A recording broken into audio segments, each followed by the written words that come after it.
우리 한 주간 말씀 인도받을 말씀은 사도행전 13장 우리 2절에서 3절까지입니다. 사도행전 13장 2절에서 3절까지입니다. 자, 우리 한 목소리로 같이 한번 읽어보겠습니다. 주를 섬겨 금식할 때에 성령이 이르시되 내가 불러 시키는 일을 위하여 바나바와 사울을 따로 세우라 하시니 이에 금식하며 기도하고 두 사람에게 안수하여 보내니라. 아멘. 하나님이 행하시는 선교사 파송이라는 제목으로 말씀 증거하겠습니다. 우리 옆에 분과 인사 나누겠습니다. 선교하는 축복을 누립시다. 자, 오늘은 사도행전 13장 1절에서 12절까지 인도받겠습니다. 자, 사도행전 13장 1절에서 3절까지는 아마 많이 읽어본 내용이죠. 안디옥 교회가 선교사를 파송하는 내용이고요. 자, 4절에서 12절까지는 선교사로 파송받은 바나바와 바울이 살라미와 구브로 섬에 있는 살라미와 또 그 바보에서 지역 이름이 바보입니다. 그 바보란 지역에서 선교한 내용이 기록되어 있습니다. 자, 사도행전 11장에 안디옥 교회가 세워졌고요. 또 바울과 바나바가 주 사역자로 쓰임 받았죠. 또 안디옥 교회는 성장하기 시작했습니다. 큰 흉년이 들었을 때에 안디옥 교회가 헌금을 거두어 예루살렘 교회를 도왔습니다. 어느 정도 성장한 이 안디옥 교회는 중요한 결정을 두고 기도하게 되었고 하나님의 분명한 응답을 가지고 본격적인 선교하는 시대를 열게 되었습니다. 자, 오늘 말씀을 통해서 하나님의 절대 계획인 전도와 선교를 다시 한번 마음에 담고 선교의 응답을 누리시기를 예수 그리스도의 이름으로 축원합니다. 첫 번째, 안디옥 교회를 통해서 선교사를 파송하신 하나님이십니다. 우리 교회가 미자립 선교를 두고 좀 기도하고 있고요. 또 해외 선교, 네비우스 해외 선교를 두고 기도하고 있습니다. 우리 교회 지금 많이 약해졌지만 또 하나님 곧 응답을 주실 거고요. 교회가 든든히 세워지는 만큼 이 선교를 진행할 겁니다. 안디옥 교회가 첫 번째 했던 선교가 뭐냐니까 그 미자립 선교였습니다. 미자립 선교가 무슨 미자립이냐? 안디옥 교회가 언제 미자립 선교를 했냐? 예루살렘 교회가 흉년이 들었을 때에 부조라 그러죠. 헌금을 보냈어요. 이 시대에 지금 교회가요. 사마리아, 그 다음에 예루살렘, 안디옥 딱 세 종류의 교회밖에 없었습니다. 물론 사마리아 몇 개의 교회가 있었겠지요. 자, 이때에 많이 어려워졌을 때에 안디옥 교회가 첫 번째 한 일은 하나님의 응답을 하면 안디옥 교회는 흉년이 든다는 것을 이미 말씀으로 붙잡고 준비했던 것 같아요.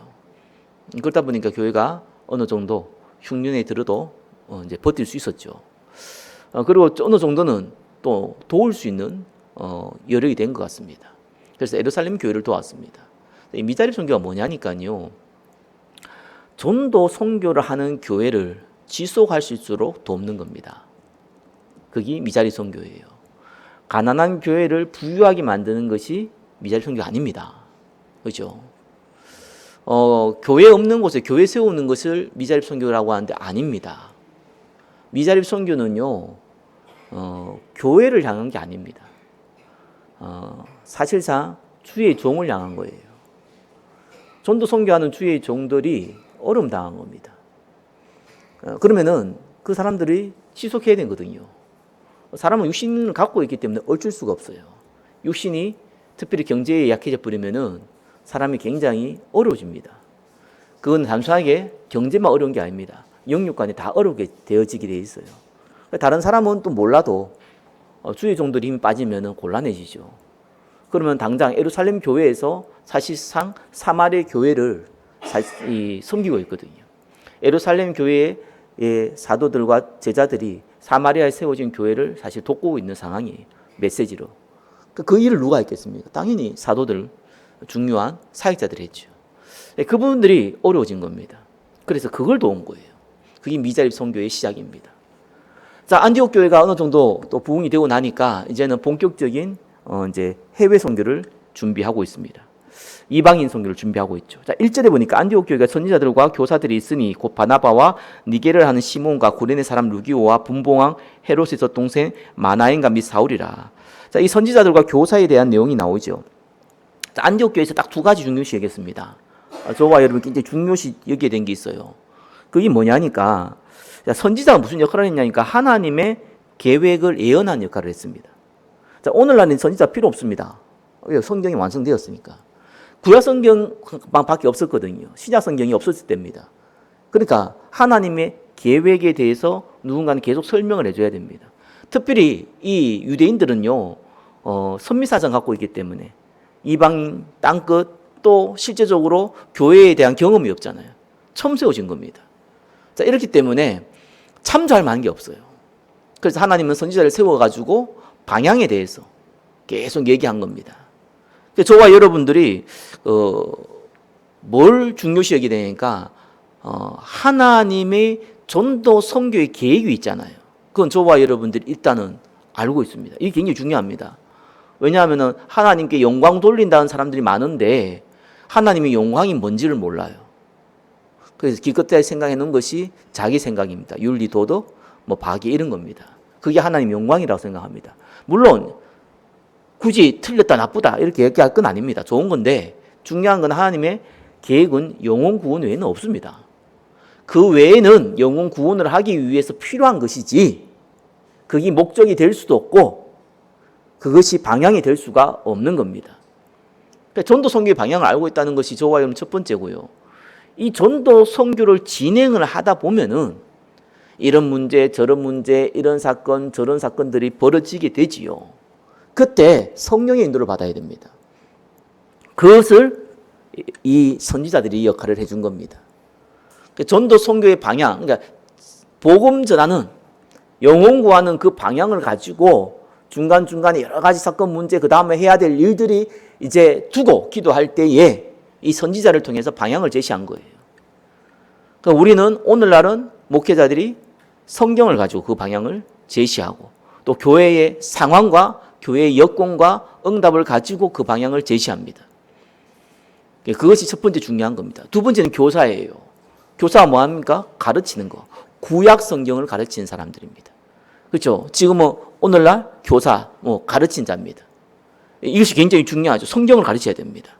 성경을 안 가르치면은요, 우리가 나이가 80이 넘어서 90이 넘어서 예수 처음 믿는 사람한테 성경을 어떻게 가르치냐? 맞습니다. 성경을 그럴 때는 전체를 창세기 1장 1절부터 가르친 게 아니라 핵심만 가르치면 되죠.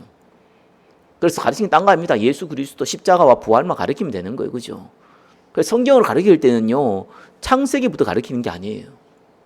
그걸 어떤 분은 요한복음 가르친다는데 그 말이 아닙니다. 성경을 가르칠 때는 예수 그리스도부터 가르친 겁니다. 그죠? 왜? 생명을 얻어야 되니까. 이 예수 그리스도를 가장 잘 설명한 것이 어디냐 보니까 요한복음인 거예요. 그래서 요한복음부터 보통 말을 가르쳐요. 근데 이 요한복음을 가르치다 보니까 사실상 이 실제적인 인간의 문제가 어디서 왔냐? 이 부분이 약하거든요. 그래서 창세기를 가르친 겁니다. 자, 이렇게 하면 사람들이 성경을 점점 알게 되는 거죠. 중요합니다. 왜 그러냐니까 성경을 모르면은요, 어떤 일이 벌어지냐니까 메신저의 말이 틀리게 했으면은 왜곡되게 전달했다면은 그 왜곡된 걸 또 그대로 받아들이고요. 올바르게 전달했는데 그걸 또 왜곡해서 받아들입니다. 이런 일이 벌어져요. 그래서 왜 우리가 이제 직장을 하거나 할 때에 대학 나오고 어떤 자격증 갖고 있고 이런 사람들을 뽑는 이유가 있어요. 제가 직장 생활 때 해볼 때도 제가 하는 일과 대학에서 배운 거하고 아무 상관이 없는 거예요. 이게 뭔 상관이 있냐. 아무 상관이 없는 것 같이 보여요. 왜? 내 전공하고는 아무 상관이 없어요. 저는 화학을 전공했는데 컴퓨터 만지는 일을 했다니까. 전산 일을 했어요. 그러니까 아무 상관이 없는 거예요. 굳이 이렇게 안 맞는 일을 하게 하냐. 또 내가 처음 들어갔던 회사가요. 재밌는 거는 그 회사가 그런 사람만 뽑았어요. 전산 일을 하는데 음악하는 사람 뽑고요. 전산하는데 운동하는 사람 뽑고요. 이게 뭐 하는 건지. 전문성의 일을 하는데 왜 그걸 뽑지? 처음에 내가 그걸 오해를 많이 했어요. 그래서 저도 가보니까 이상하더라고요. 왜 음악하는 친구가 여기 와서 전산 일을 하고 있냐. 왜 프로그램을 만지고 있냐. 근데 지나고 보면 그 이제 사장이 뭐 이제 나이가 들어가지고 살아 계신지 모르겠는데 성경 지명이 있었던 것 같아요. 똑똑한 것 같아요. 왜냐하면은 전문성이 요구되는 일이 있고요. 세상에는 진짜로 디테일하게 전문성을 요구하는 일이 있고요. 이 전문성은 대충 알아듣는데 대충 아는 건 배우면 되는 거죠. 배우면 되는데 실제로 이 사람들을 전문성한 일을 하는 사람들을 관리하는 사람이 필요하더라고요. 그걸 못 해주면은 회사가 돌아가지 않는 거예요. 우리가 뽑는 사람들 보니까 관리하는 사람들이. 근데 음악하는데 그게 무슨 관리냐? 그렇지 않더라고요. 왜 그 사람들을 뽑았냐니까 다양한 현장을 보고 있는 사람들이 그 안에서 살아남으면 어떤 일이 벌어집니까? 자기가 갖고 있는 것이 달란트가 되는 거예요.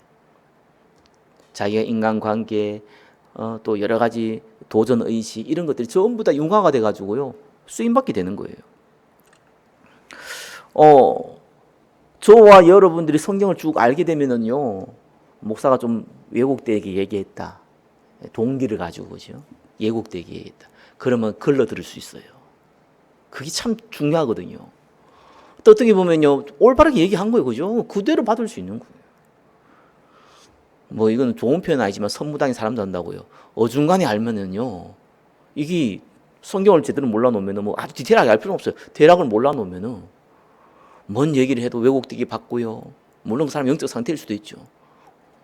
또 틀리게 얘기한 건 또 그건 또 그대로 받아들여요. 그래서 그걸 보고 가스라이팅이라고 합니다.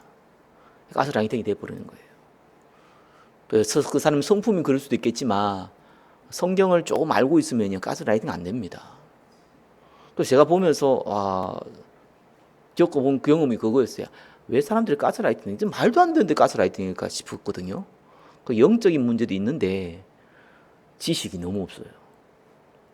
그리고 또 처음 교회 다녔다면 이해할 수 있잖아요. 목사가 신학도 하고 또 수많은 시간을 목회하는 목사가 가스라이팅 돼 있더라니까요. 특징, 성경을 안 봐요. 그래서 내가 성경을 안 보는구나.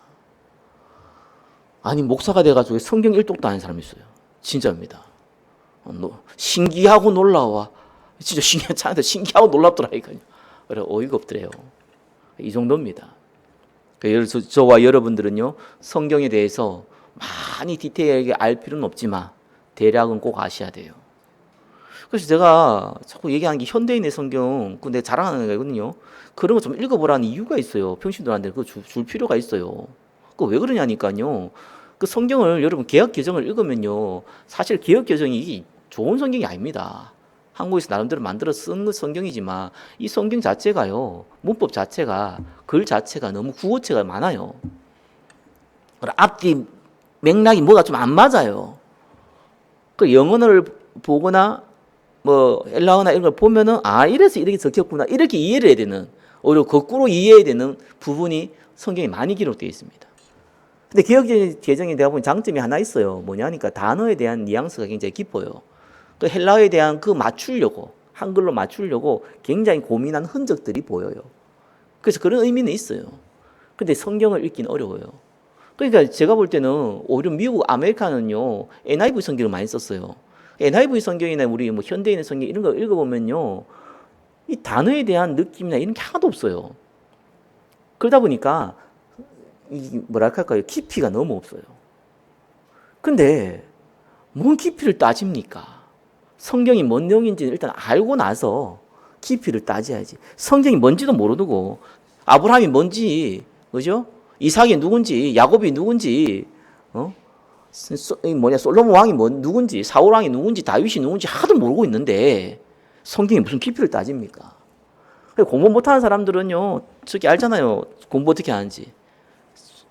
첫 판부터 참고서 펴가지고요. 쭉 줄거면서 읽습니다. 그러다가 1년 내내 한 단락을 못 지나가요. 공부 잘하는 사람 특징은 그렇지 않습니다. 교과서 쭉 읽습니다. 대략을 읽어봐요. 몇 번 읽어요. 그 다음에 참고서 봐요. 이런 깊이를 자꾸 더 아는 것이죠. 똑같습니다. 성경은요, 대략적인 걸 알아야 돼요. 그래서 제가 볼 때는 그렇다고 해서 영어로 된 거, 헬라어로 된 거, 히브리어 된 거 살 수 없잖아요. 알지도 못하고 들어도 헷갈리는데 차라리 기억개정 읽는 게 낫지. 그래서 현대인의 성경 이런 거 좀 사줄 필요 있어요. 그거 얼마 안 합니다. 15,000원이 합니다. 그런 거 보고 읽어볼 필요 있어요. 읽어보면은 이런 내용이구나. 이 정도는 알아야 될 거 아니에요. 여기 있는 분들은 성경을 많이 읽고 묵상도 하고 암송도 하지만 여러분한테는 필요 없을지 모르겠어요. 근데 대부분 내가 만나보니까요. 성경을 읽어본 경험이 없어요. 언제 읽어봤냐? 주일날 설교할 때 그때 같이 읽읍시다. 그거밖에 없어. 이 정도입니다. 진짜입니다. 내가 만난 사람들이 99%가 그 정도예요. 중직자도 그 정도였어요. 거기에 무슨 히브리어 헬라어고 무슨 깊이 있고 그런 게 왜 필요합니까? 일단 창세기, 출애굽기, 레위기, 신명기 이 정도는 알고는 있어야 될 거 아니에요. 뭐가 뭔지는. 자, 실점수를 했습니다. 실점수를 아닙니다. 가르치는 게 중요합니다. 복음의 내용을 정확하게 잘 가르쳐 줘야 되고요. 또한 방향을 제대로 제시해 줘야 됩니다. 그게 저와 여러분이 강단을 통해서 저를 통해서 또 교회에 또 하나님 음성을 통해서 우리가 받아야 될 가장 중요시 여기게 되는 부분입니다. 자, 이러면서요. 자, 5명이 나오죠. 바나바, 니게르, 니게르 하는 시몬, 구레네 사람 루기오, 분봉왕 헤로스 젖동생 마나인 사울. 야, 진짜 이거 보면 신기해요. 왜 그러냐니까요. 바나바와 바울은 일단 알잖아요. 유대인들이고요. 니게르 시몬은 니게르는 흑인이라는 뜻이거든요. 북아프리카, 남아메리카 아마 흑인으로 추정되고요. 구레네 사람 같은 경우도 이것도 북아프리카 구레네라는 지역이 있습니다. 그 다음에 분봉왕 헤로스의 젖동생, 최소한 이 사람은 귀족 아니면 왕족이거든요. 이런 사람들이 모인 거예요.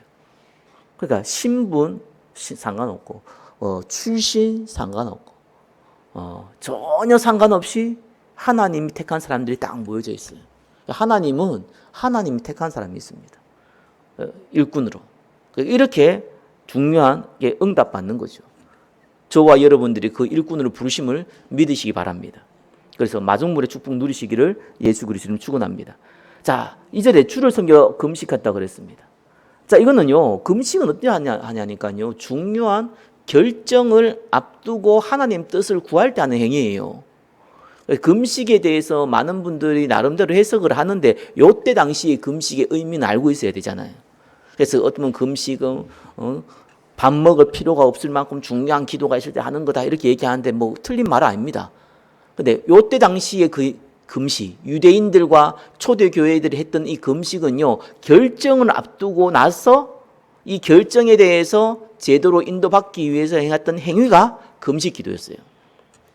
근데 이 금식을 할 때에 내가 불러시킨 일을 위하여 바나바와 사울을 따로 세우라 했잖아요. 그 말은 이 금식 기도를 무엇을 위해서 금식 기도했는지가 알 수 있죠.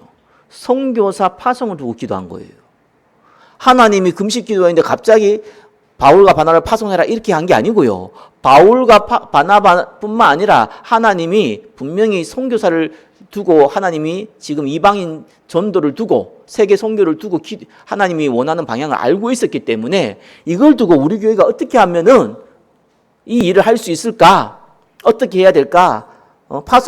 누굴 파송해야 될까? 이걸 두고 기도했다는 내용이에요. 그러니까 하나님이 바나바와 사울을 따로 세우라는 겁니다. 그렇게 해가지고 선교사 파송이 시작되어진 겁니다. 지금까지는 스데반의 환란으로 인해서 흩어진 사람들이 어쩌다 보니까 빌립은 사마리아 갔잖아요. 그렇죠? 물론 하나님이 계획을 갔는데 거기에서 사마리아 전도하고요. 또 흩어진 사람들이 유대인들에게 온 유대로 갔잖아요. 예루살렘에 있다가 이제 온 유대로 가가지고 복음 전했잖아요. 베드로는 하나님께서요 못 깨달을 줄 알고 환상도 보여주고 해가지고 끌고 왔잖아요. 어디로? 이 고넬로 선교, 고넬로 전도하도록 이렇게 끌고 온 거예요.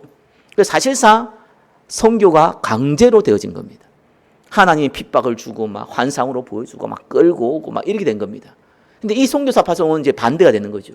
스스로 순종하여서 이방인 선교를 하겠다는 이제는 결단이 선 겁니다.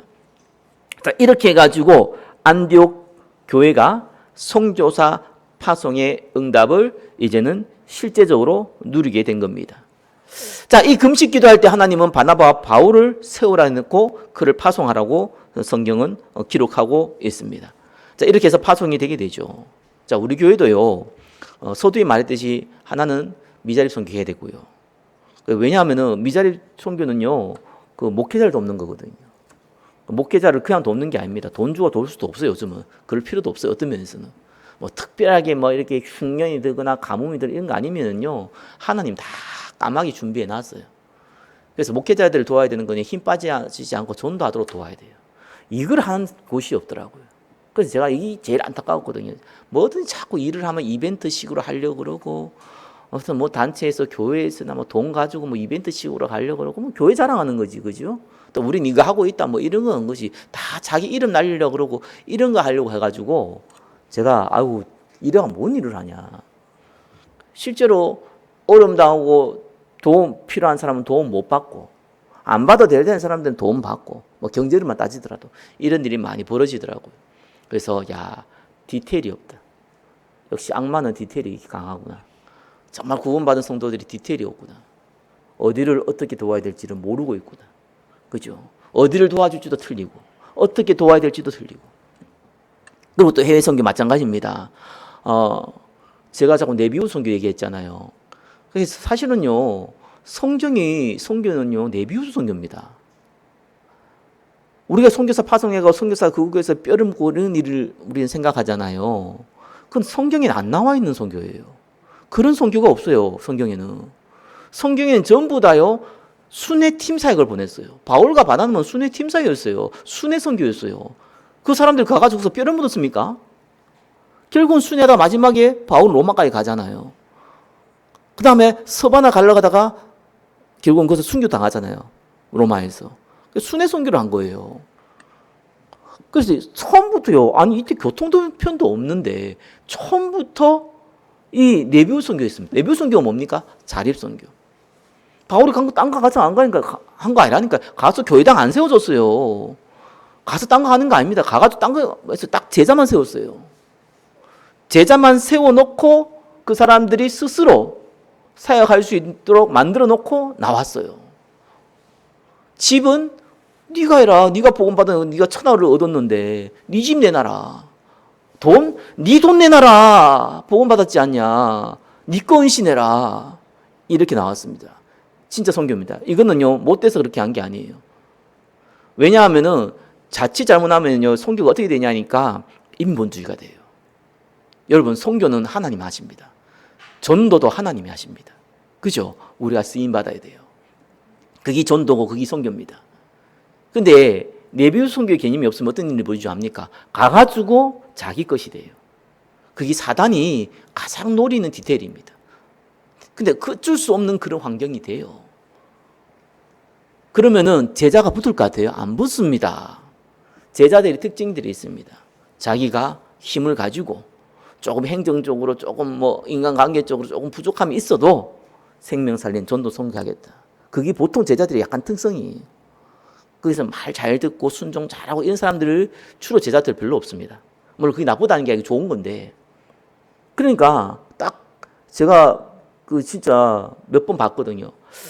저도 선교대에서는 조금 일각에는 있는 사람이라서 해외에 그 뭡니까 하나님 보여주신 거죠. 선진국을 가보니까 야 이건 진짜요.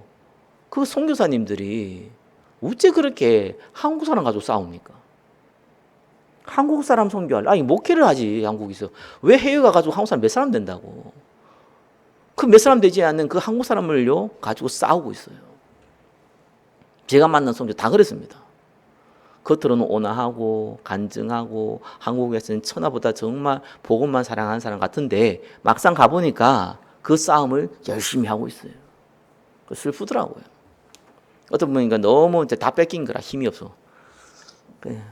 한국인 성도들이 다 뺏긴 거라. 뺏긴 게 말이 안 되는 건데 아무튼 다른 교회 가고 자격이 없는 거예요. 근데 이 사람이 또 이게 또 한국하고 또 이 뭡니까 소통이 잘 돼요. 큰 교회에 있는 분들하고. 그러니까 선교비를 많이 받았어요. 이 사람이 머리를 굴린 거예요. 식당을 한번 차려보자. 한국 식당이 없다.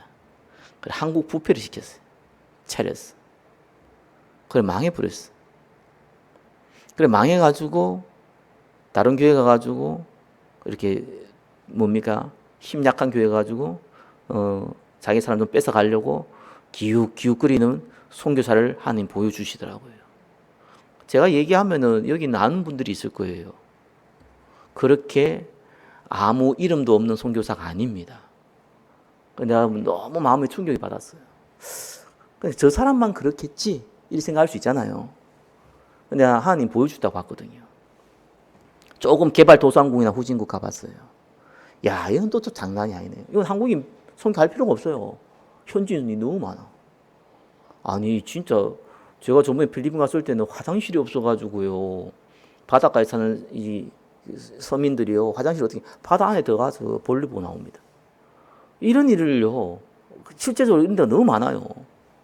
그냥 그거 가가지고 딴 거 할 거 없어요. 그죠? 먹을 거 좀 주고요. 저거 파키스탄 같은 경우는요.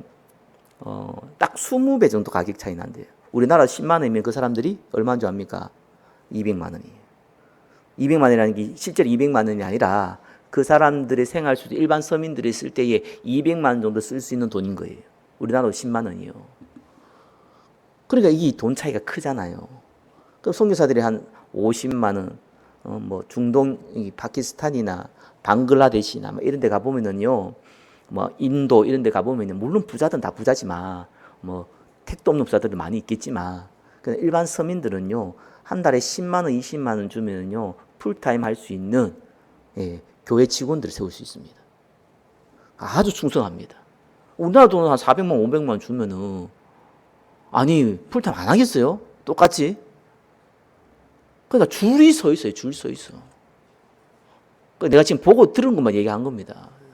그러니까 이래가지고 사람들을 모으는 거예요. 그러다 특별히 저게 북아프리카, 뭐 케냐 똑같습니다. 가보면은 이렇게 차이가 많이 나요. 그러니까 이 돈 가지고 선교라는 거예요. 그래서 선교를 누가 잘하냐? 로비를 잘하는, 한국에 있는 교회의 로비를 잘하는 선교사가 선교를 잘해요. 선교 잘한다는 것은 숫자를 많이 부렸다는 거예요. 그래서 저는 솔직히 당사자가 아니잖아요. 선교사가 아니잖아요. 그죠? 우리 교회하고 사실상 어떤 면에서는 당장 응답하고 상관이 없잖아요. 그렇게 하든지 말든지 내 목회하고는 상관이 없거든요. 그러니까 어쩔 수 없이 약간 제가 제 3자가 되다 보니까 객관적으로 보이더라고요. 절대로 선교할 수 없다. 내비우 선교 안 하면 안 된다. 내비우 선교하는 많더라고. 가보니까요, 막 교회당 세워놓고요, 그 현지 목회자 신학교회가 세워놓고요, 다 파송을 하고요. 보기 좋지요. 진짜 그럴 것 같습니까? 아니더라니까요. 아니 교회는 한 5개 세워놨는데 파송할 사람이 한 500명이 돼요. 그러면 그 중에서 100대 1의 경쟁률을 뚫고 한 사람이 얻을 거 아니에요. 그거 하나 얻어보면은 생기가 책임되거든요. 해결되거든요. 그럼 걔들은 피 터지고 싸워야 돼요. 그럼 선교사는 그것을 뭐 하겠습니까? 너 이 세웠다가 마음에 안 들면 쟤 세웠다가, 이 마음에 안 들면 얘 세웠다가, 지 마음대로 합니다.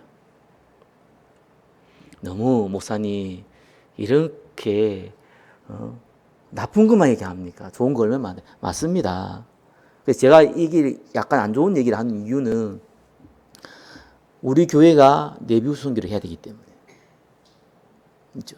다른 선교 할 필요 없어요. 원래 성경 안디옥 교회가 내비우 선교했어요. 가서 교회당 안 세워졌어요. 왜 교회당을 왜 세웁니까? 자기가 세워야지. 자기 나라 살리는데 자기 나라 사람들이 헌금해가 자기가 세워야지. 왜 세웁니까? 그거를 불쌍해서. 불쌍하면요, 차라리 가가지고 신학교를 세워서 거기에다 돈을 쓰시든지. 진짜 불쌍해서 세운 거 아닙니다. 그거 불쌍하면 다른 방법을 씁니다. 다 명예, 이권, 이 안 보이게 흑암 권세가 싹 다 잡고 있어요. 절대로 선교 안 됩니다. 우리 교회 강단이니까 제가 강하게 얘기하는 겁니다. 그래서 우리 교회가 조금만 응답받으면은 이 안디옥 교회처럼 내비우 선교를 해요. 파송해놓고 가서 순회팀 사역해서 제자 세워놓고 와서 보고하고, 여기 보니까 여기 마가까지 붙였잖아요. 행정간사는 붙여가지고 팀 사역하고 가서 제자 세우고 와서 힘으로 본교회 와서 힘을 얻고 충분한 안식 그러다가 또 가서 파송 가가지고 해서 제자 세워놓고 그래 가야 되는 겁니다. 거기 성경 다 나와 있는데 그건 안 하고요. 딴짓 해가지고요. 그 많은 돈과 그 많은 사람들이 가가지고요, 아무런 성교의 열매도 거의 없이요 만들어 놓고요, 전부 다 싸우고 있고요. 선진국에서는, 후진국에 전부 다 돈으로 작업하고 있고요. 오죽하면요, 선교사 와가지고 내한테 화송을 하더라니까요. 아니, 저 큰 교회가 말이야. 박시성의 선교사가요. 내가 이렇게 교회 세워놓고 제자들 세워놨는데 말이야. 이 제자들 다 빼가지고 자기 지교회 세워가지고 사역자 만들었다면서. 이런 얘기를 하는 거예요. 뭔 얘기지 싶어요. 그래서 내가 딱 가보니까 송교사님은 50만 원 줬지 않냐. 저 교회는 200만 원 줬지 않냐. 그러면 그 제자가 목사님한테 있을까요? 선교사님 있을까요? 저 교회에 지교회 할까요? 그렇잖아요. 왜? 돈 보고 왔으니까. 돈 많이 준데 가는 거 당연한 거 아니겠어요? 내가 그 얘기는 안 했어요. 그래 세워놓으니까 돈 많이 준데 갚으리지. 야, 우리 교회들 돈이 있으면은요, 해외 지교회당 100개 세우는 거 아무것도 있겠더라고, 그러고 보니까. 그렇잖아요. 그 선교사 다 돈 주거든요.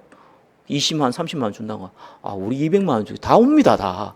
그 제자들 다 와버려요. 제자들이라기보다 그 교회 사실 다 와버려요, 그냥. 왜 20만 받겠습니까? 200만 준다는데. 그래서 내가 이런 잔소리를 하는 이유가 우리 교회는 정말로 선교사, 순회 선교사 파송해서 제대로 된 선교 응답 받기를 정말 예수 그리스도로 축원합니다. 자, 3절에 그의 금식하여 기도하고 두 사람에게 안수하여 보내니라. 자, 두 번째입니다. 바울과 바나바와 총독 서기 바울을 붙이신 하나님입니다. 자, 바울과 바나바가요, 성령의 인도를 받아가지고, 자, 이렇게 인도 받게 되니까, 이 어디로 갔냐니까, 구브로 섬으로 갔어요. 구브로 섬이 어느 정도 크기냐니까, 제주도 한 4분의 1 정도 크기입니다. 근데 이 영향력이 좀 있는가 봐요. 그러니까 총독 서기오 바울이 있을 만큼 총독이 있었어요. 우리나라 일제시대에 한국에 총독을 세우려 했잖아요. 그죠? 있었잖아요. 마찬가지로 총독을 세운다는 것은 그만큼 규모가 된다는 거예요. 근데 이 구브로 섬이 제주도 4분의 1밖에 안 되는데, 그도 꽤나 인구가 있었는지, 그때 당시 인구는 파악이 안 되는데, 꽤나 영향력이 있었는지, 거기에 총독 서기오 총독 서기오가 있었어요. 서기오 바울이죠. 있었어요. 그 섬에 처음에 갔던 곳이 살람입니다. 이 살람이 갔다가 이제 전도하고, 그때 거기에도 유대인들이 있으니까 유대인 회당에서 복음부터 전했어요. 그래서 선교할 때 첫 번째 어디를 가냐니까 교회를 가야 돼요. 국내 전도할 때는 교회를 가면 안 돼요. 왜? 우리가 교회니까. 근데 해외 선교할 때는 그 나라 현지에 있는 교회를부터 가야 돼요. 거기에서 복음 전해야 돼요. 왜 그러냐니까 대부분 지금 해외 지역이요, 이제 선진국도 똑같더라고요. 목사가 없어요. 목사가 많은데 목사가 왜 없냐? 신학한 목사들이 없어요. 전부 다 진짜 이거 농담 아니고 그거는요, 저도 확인했어요. 그냥 믿음 좋으니까 선교사가 그냥 목사를 세워버려요. 신학도 아니는데. 아니, 친구가 목사인데 니도 목사래가 목사 됐다니까요. 이런 분들이 의외로 많습니다. 거의 내가 볼 땐 90% 넘어요. 그게 이제 쫙 깔려 있단 말이에요.